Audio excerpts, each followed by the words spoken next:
to the students affected by this video. In Delhi, our boys and girls were practicing and had just gone to Lodi Gardens, and they were taking photographs and making Instagram reels for themselves. And while everybody is doing it, the security guard specifically comes to our northeastern boys and girls and tells them not to make reels, speaks rudely to our women, and then tries to also push and assault a young boy because he questions him. There were other people also making reels. There were other people from other communities also doing exactly the same in Lodi Gardens in Delhi.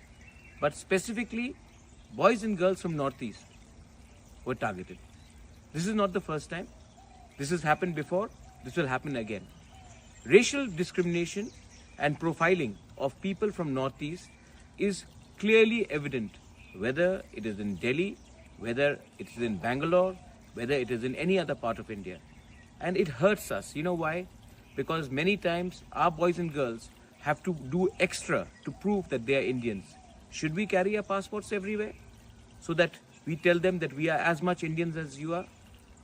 We all talk about Akhand Bharat, India emerging, Vishwa Guru, but in our own country, we don't give the same amount of respect to our culture, to our identity, and to the people of Northeast.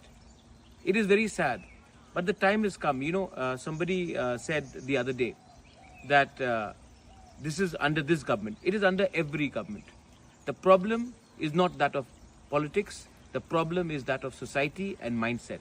Till the time a certain group of people will think that they are superior to everybody else, they will discriminate on the basis of color, on how you look, what you eat, what you wear.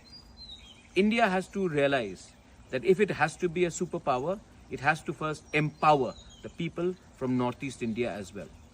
Stop discriminating the people from our region, because we are also educated. This is no longer the 1990s and the 2000s. This is 2025. Our boys and girls are intelligent, and we know how to resist and fight back. And we will fight back. This is something that the government of India, the opposition, and the whole civil society has to address. You cannot treat one Indian separately from another. Thank you.